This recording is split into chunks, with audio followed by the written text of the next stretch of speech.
Hello, everybody, and thank you for tuning into the Liberty Report. With us today is Chris Rossini, our co-host. Chris, good to have you with us. It's great to be with you, Dr. Paul. Good. We have an interesting topic today, which we talk about quite frequently. We're going to talk about money, inflation, the Federal Reserve. And this time, instead of hitting hard on Powell and the ownership of the ones that really run the Federal Reserve currently, but we want to talk about Yellen. She used to run the Federal Reserve. She was a Federal Reserve Board chairperson when I was in Congress, and that was a mixed bag. To tell you the truth, I didn't know whether she was going to speak or fall asleep sometimes. But anyway, she's been around, and she's obviously part of the establishment.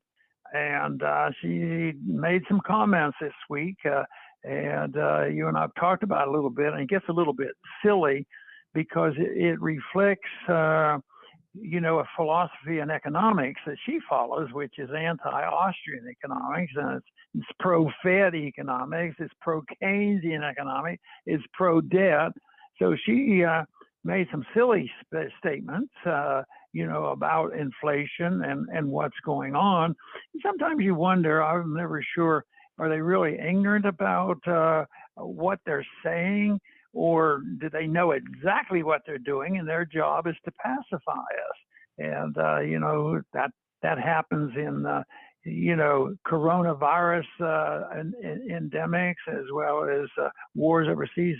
The officials are always trying to pacify us and distort things and dissuade us from any criticism. And I think that could apply to Janet Yellen as Secretary of Treasury. Obviously, somebody who goes from the Fed into Secretary of Treasury, she has a fair amount of establishment clout. So I imagine she probably knows who the insiders are, and she talks with them all the time. But anyway, she's made some weird statements this week that you're going to tell us a little bit more about. But it's just that it's distortion, of what they, a reflection of an illusion about money. And the one thing that I think one main reason why they preach inflation, inflation, they count inflation as CPI increase. We need inflation. They've been doing this for years. We want 2% inflation, which really in a way is criminal, because they're just trying to steal the wealth. That's diminishing the value of the currency that everybody has. So it should be in a form of called dishonesty. And so they've been begging and pleading for 2%, but guess what? It's a lot more than 2%. It's been up more than 2% for a long time, but their goal was to have 2%. And Chris, I think their ultimate goal, their immediate goal about when they inflate and debase the currency, is to pay down debt. And you say, oh no, the debt's still $28 trillion. Oh well, yes, but if inflation devalues your currency by 50%, your real debt goes down by 50%. So real debt is a big problem. It's never going to be decreased by the Congress. So they have to have gimmicks. And I think that's what Yellen was, relating to this week, convincing us and everybody we're supposed to accept all this nonsense, because the one thing that I never heard up there was a sincere effort to reduce the size and scope of government, reduce the printing of money, and reduce debt. They're not interested in that, and I guess you wouldn't be surprised to hear that. That's right, Dr. Paul. And Yellen is, I guess, notorious now, since it's more than once, for saying silly things. I remember she made the statement that she didn't think there would be another financial crisis in our lifetimes, which is, I guess we'll see about that. But yeah, she tried to pass off inflation as it's actually good for society. So it's good for everyone. The fact that you can't buy as much with the money that you have is good for everyone. And obviously that's ridiculous, because it's not everyone that suffers from the system that we have. It's not across the board. In fact, the very reason why there is a Federal Reserve is because what they do affects people unequally. only a small percentage benefit at the expense of everyone else.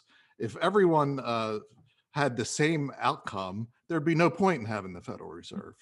Um, and those who benefit are the politically connected, those who are close to the government, those who are close to the Federal Reserve, and they are doing just great. Whether there's inflation or not, because it's at the expense of the rest of the society that doesn't understand what the Fed is or what it does. Now, there's nothing wrong with being wealthy. If we had a free market and the government didn't tilt the tables to the benefit of everyone, it's good to have a rising standard of living, but it would have to be at the service of others. In the system that we have now, it's at the expense of others. So it's ridiculous to say that inflation is good for everyone. Yes, and I think this comes from the fallacy that the most Keynesian believe, and it's convenient for others, and that is that when they see the economy moving along and prices are going up, and they call that, price inflation, they think this always represents economic growth. But they don't realize that if you do have a sound currency and you have a healthy economy and things are going well, the market drives down prices. And that's where the benefit is to the consumer. The reverse of that is print the money, and one group suffers more than the other, and it's usually the middle class and the poor. And they're always short money. Even in this crisis, which started actually with the Federal Reserve getting into trouble before the coronavirus, but then all of a sudden, the stupidity of lockdown, people were out of work and all kinds of bankruptcies going on. And the mantra was, oh, there's not enough money. I need more money. I can't pay my rent. I can't pay this. And that's always the case. They don't have enough money when the source of the problem was they had too much currency, too much Federal Reserve notes being printed. And when they see they don't have enough money, they're not talking about real money and real purchasing power. They're talking about they just want the cash to pay their bills, not realizing that was the fault of the Fed having already done that. Now, most people still, I think, erroneously refer to inflation as prices going up. Even if the prices are going up because of a hurricane, they still think that's inflation. Inflation is when the government creates money out of thin air. But just thinking about the prices is a narrow way of thinking. They should be thinking about the money supply. Is the money supply going up? And also malinvestment. Malinvestment is a big deal because when you take the money and print the money, you're subsidizing those who benefited by the deficits that have gone on. So they take it and they subsidize the investments made by non-economic reasons. And the most important thing there, and this is one thing that, matter of fact, is written into one of the mandates for the Fed, and that is to regulate interest rates, especially long-term rates. That's part of it. It used to be to just control inflation and unemployment, but now it's to regulate long-term interest rates. That's QE and that kind of stuff. So and what happens though then is the malinvestment. There'll be booms and busts and spending, and that's what's going on now. This is, to me, Chris, one of the most bizarre things. I don't know if anybody predicted it. There probably was somebody that did. What they should expect, a year ago is, what this is going to turn into is they are going to print a lot of money, and there'll be nobody wanting to work, and there'll be a significant unemployment rate, a lot of jobs going seeking, but nobody wants to work because they would print so much money and subsidize unemployment. So the old rule is if you subsidize something, you get too much of it, which is a malinvestment, misdirected. So it goes into the pockets of people receiving welfare, and there's no incentive to go to work. So this is in compound, it's the government directing the money with the deficits and giving direction on how to spend it, which occurred during the housing bubble. And the other is just the fact that people make different decisions when the interest rate doesn't reflect savings and production. And of course, there's really no real savings, and the production is low. But the businessman, and you hear it all the time, and you see it on the ads all the time: buy a new car, 0 rates of interest. And if you save your money, which is something that I learned at a young age and tried to teach my family members, there's no sense, to saving money when they give you 1%, and then it's rigged to pass out free money to the big banks and that sort of thing.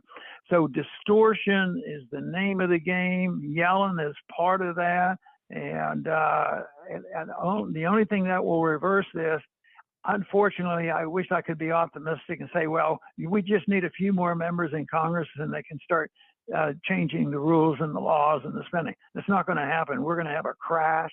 We're going to have monetary reform. But one thing good, though, about it, Chris, is a lot more people that are aware of this. The Austrian school is growing in strength, and that's what is most important. And we have the various organizations like the Mises Institute that have participated in that. But right now, we face a major crisis. Yes, probably the biggest ever. We have, as we mentioned, the Fed printing untold trillions of dollars, but then we have Biden on the other side with proposing a $6 trillion budget, which is just astounding, because not only is it terrible for the Fed to destroy the value of our money, it's compounded when government takes all this money and then goes and spends it. Because as you mentioned, real prosperity occurs with savings, productivity, and successful entrepreneurship, profits and losses. When government spends, all of that goes out the window. Savings are gone. Americans, corporations, governments are all in debt. Productivity shrinks, as you mentioned. People are choosing not to work. They would rather get the government check, even though there are 9 million job openings out there. And entrepreneurship is boxed out by a government that bails out zombie companies, keeping businesses around, wasting money on endless wars.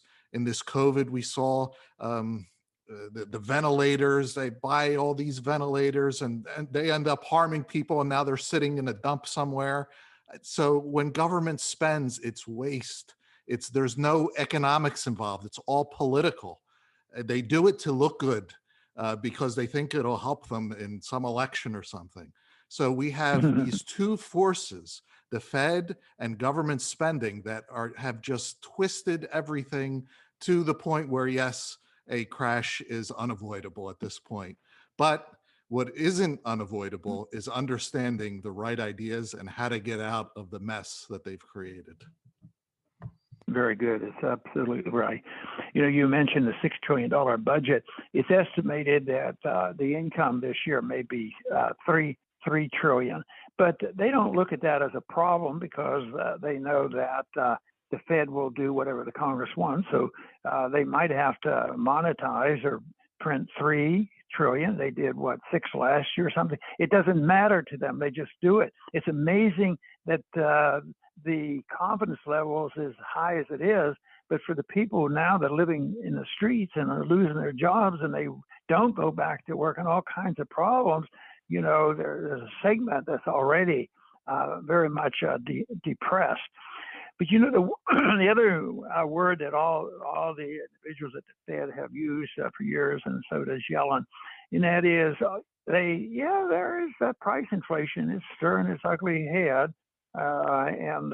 And they never say they're the cause of it. The prices going up is always somebody else. The businessman does it, the labor unions do it, and there's a storm. There's always an excuse for prices going up. And there are excuses in the free market for when they go up, but they're usually in certain areas, and it takes care of themselves because the problems are solved. But now people just say that that this come and they want to reassure it. And what is the word that they use? And I just get a big kick out of this. And they don't sweat it. It's okay. This inflation, and they're referring to prices going up, is transitory. Well, it's barely getting started. They've denied it for, to a large degree in a couple years, but the last couple months, it's really raising its ugly head, and it's going to go up. And as long as you look at those money supply figures, and we put those charts up on occasion to show what the monetary base is doing, it is just going straight up. And you can be assured that the price inflation is not going to be transitory. It's going to be very aggressive. You can't predict it. You can't predict who the worst victims are. We know the beneficiaries will be in the banks and government, people who receive government money and big government benefit. But it is something that this is not going to be transitory until we change our ideas. I think the basic flaw is that the American people and the people of the world generally have lost their thoughts about having a more libertarian government and a government to protect our liberties. And they've turned it into something where the government is supposed to take care of us, and that we have to be dependent on them. And that costs a lot of money. So that's why it's not going to change until the money is rejected. And right now, we're getting at that point. I mean, this is a big deal this last month or so, because they had to admit that the money is being debased, and they have to say, oh, well, we have to reassure the people. You can imagine me. Okay, they need reassurance. They're getting a little bit worried. Let's tell them it's transitory. Let's tell them it's just going to go away, month or two, after working years after years of pretending we didn't have enough price inflation. So it's absolutely bizarre. But I think there's going to be big things happen economically during this next year. Very good, Dr. Paul. I will finish up by concluding that we really do live in an empire of lies. And what we hear about inflation is just another part of it. We've covered on this show, especially this week, with the CDC director, Walensky, is warning how 12 to 17-year-old hospitalizations, and then you look at the CDC's own stats, and the hospitalizations are down, lower than almost they've always been. We've had Fauci contradict himself repeatedly, and now reaching the point where he says that attacks on him are an attacks on science. So it's a very big empire of lies. In the war area, we've had, and I believe we did a show on this too, that the longest war that we've had in our history in Afghanistan, the entire time they've been saying we're turning the corner for 20 years. Iraq was supposed to last for weeks or months. We were supposed to have 15 days to stop the spread. So when you look at this big picture, this empire of lies, it's a fake world that has gone mainstream, and it only exists in people's minds. It's not real at all. And the real world is challenging enough as it is. So if you're a person that accepts this fake world, you're making your life tremendously harder still. Hopefully the Ron Paul Liberty Report, we do a good job in helping to show you what is versus what isn't. And hopefully it helps to guide you to navigate your world a little bit better.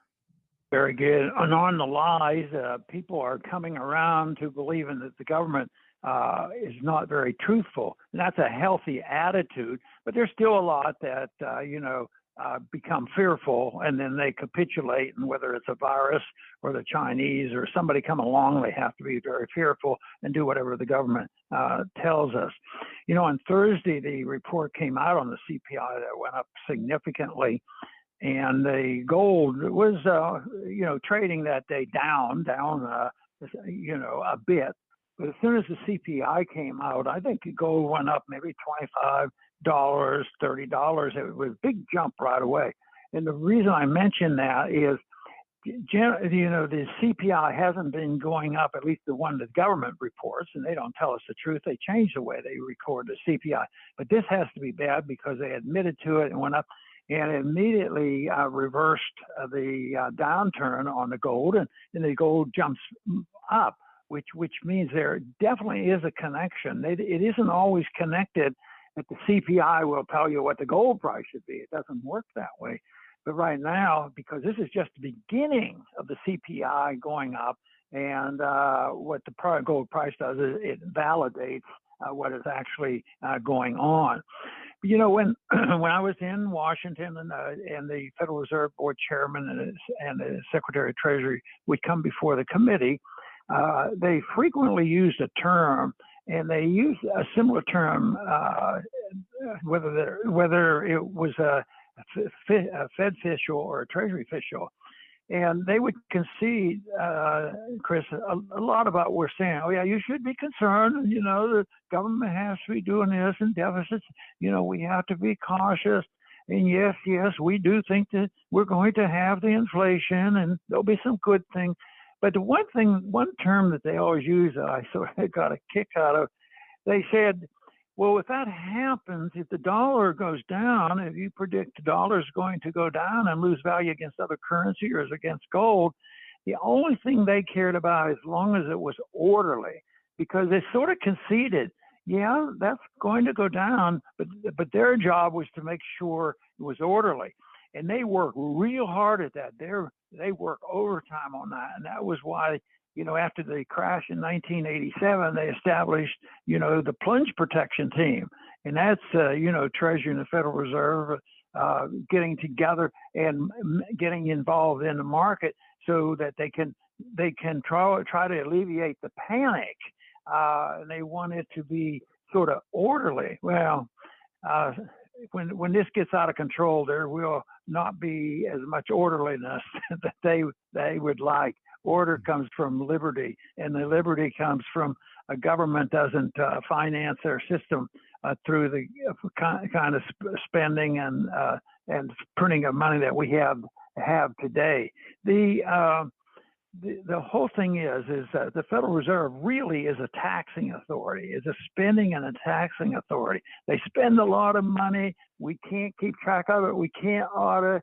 And so they appropriate and spend more money than the Congress ever does, because they're dealing in many, many trillions of dollars. It has nothing to do with the Constitution saying that all funding should go through the Congress.